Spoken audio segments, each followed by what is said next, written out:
Alright, class, prepare your assholes and your minds because we're going to be talking about ratchets, and this is going to be disjointed as fuck, and it's probably not going to make a whole lot of sense because I'm going to be I'm going to be trying to be quick and concise about what I plan to say in this video. So this is pretty much a response to Project Farm's video that he did earlier today. It was about flex head ratchets and testing a whole shit ton of different brands like he usually does. And like, I don't want this to come off as like, you know, I'm nitpicking Todd or whatever. I think he's doing an invaluable service to the community in basically every single category that's possible to give a fuck about when it comes to like household products and tools and shit. But I noticed a deficiency in his testing protocol, particularly when it comes to the flex heads, which obviously that was entirely what his video pertained to. So basically two things I think were wrong about his protocol. So I'll get into the first and most important thing, which is obviously the flex head itself, which he didn't test the ease of the ratchet head, you know, folding over like this. I have a few different examples to choose from. So we got my old 1/4-inch snappy. This is an old guy. This is the first snap-on tool that I ever bought. I actually got 3 1/4-inch ratchets. This was one of them. I got a flex head, I got a standard length handle, and then a stubby. And believe me, man, these things have lived a hard life. So we got a 1/4-inch. We got a shitty Craftsman 3/8, which this is back when Sears was still a thing, made in the USA. We got the Icon from the Hazard Fart. This is the extended handle 3/8. And then we got this big Mama Jammas, a Matco, the big ass fucking 1/2 inch. I use this for barring over stuck engines whenever the situation requires it, which ain't often, but you know, sometimes you just need it.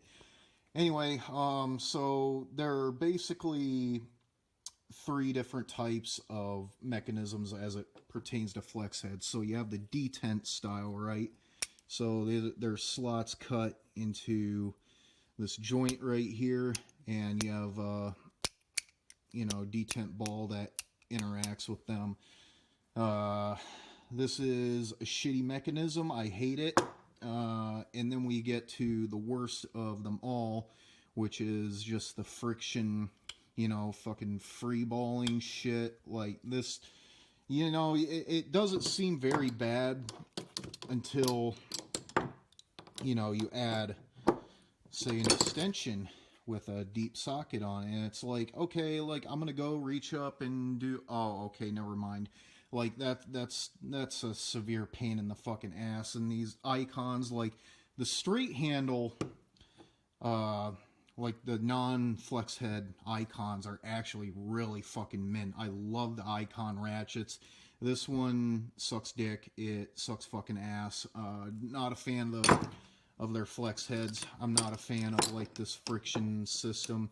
Even the snap-on, I love you, snap-on. I love you so much, but like this friction dealio is just not great. It doesn't really matter as much as it doesn't matter as much in the 1/4-inch as it does in the bigger drives, but still, it's really annoying to have to deal with that.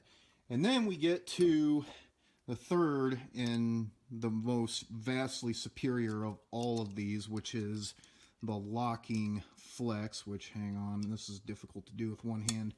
Okay, so this is like the ball and detent style on the Craftsman, except you have this locking dealio, which locks into place, and you have several different, you know, angles where you can lock it in at, and it just stays there. Yeah.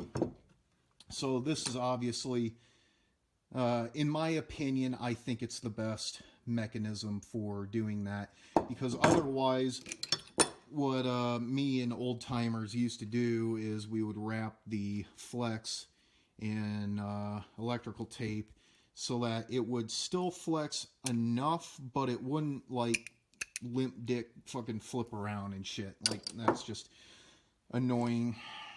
Like yeah.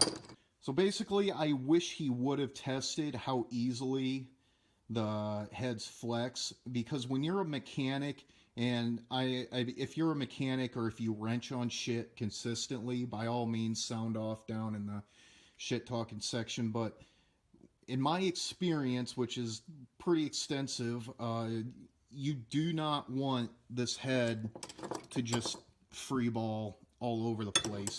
Don't get me wrong, you don't want it to be like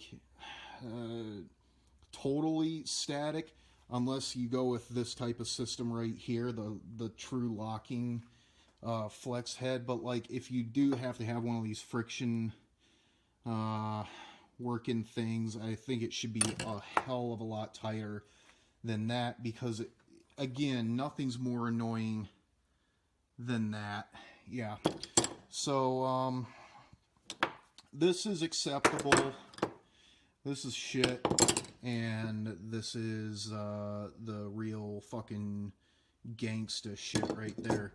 So yeah, and yeah, I'm well aware they have like push button detents instead of this style. I just don't I don't have that here.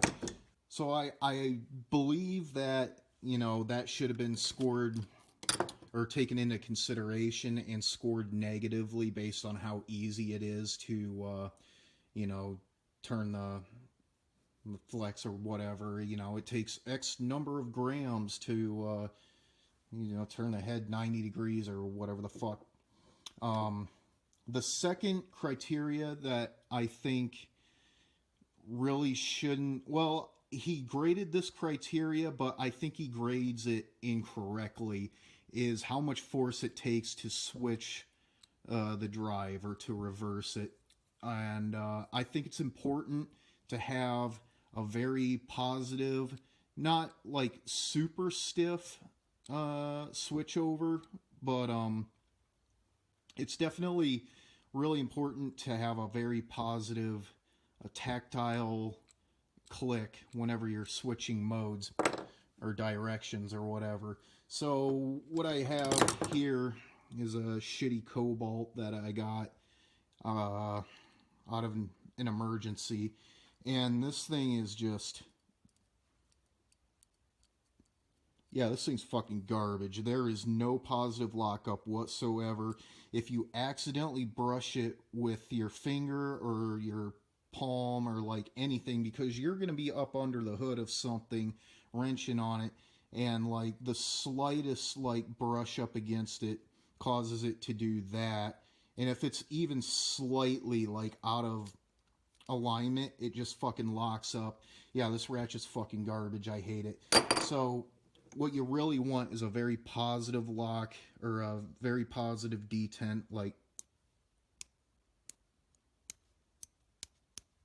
yeah, you hear that? This is a 20-plus-year-old ratchet, and she's still fucking giving her. I love these old snap-ons, man.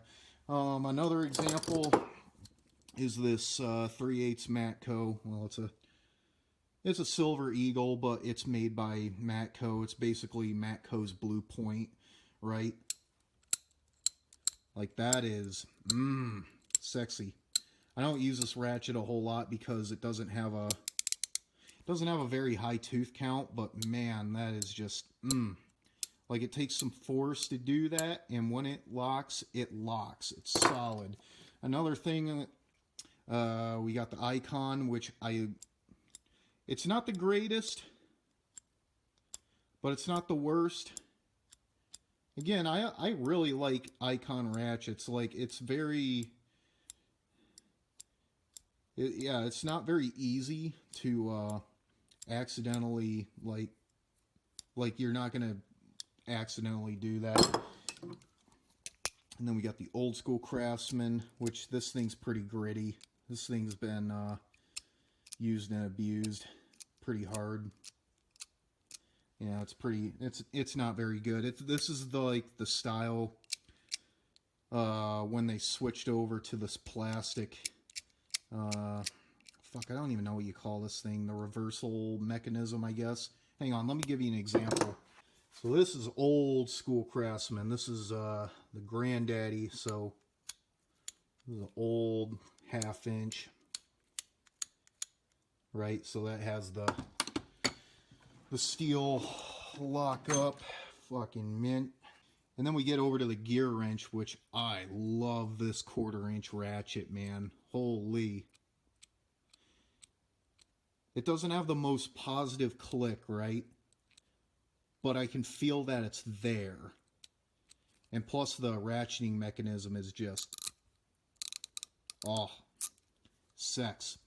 So, yeah, if I was to choose between Snap-on and gear wrench, I would absolutely buy the fuck out of the gear wrench 90 tooth, man. These ratchets are awesome. And they don't cost fucking $100. But I mean, back when I bought this, it came out in that set of 3, and that was $100, but I was also 10 years old.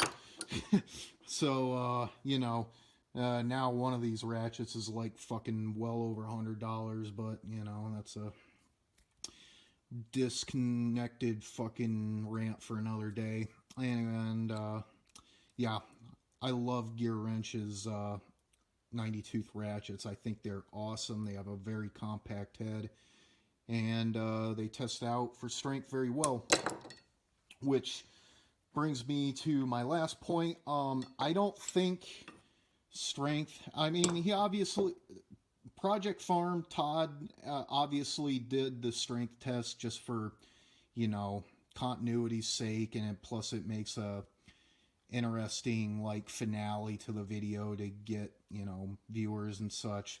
But like, I don't think ratchet strength is nearly important in a flex head as some of the other characteristics that I just harped on, because you're not going to be fucking torquing this cocksucker down with 200 foot-pounds, and if you are, then frankly you should kill yourself. And that's pretty much how I feel about that.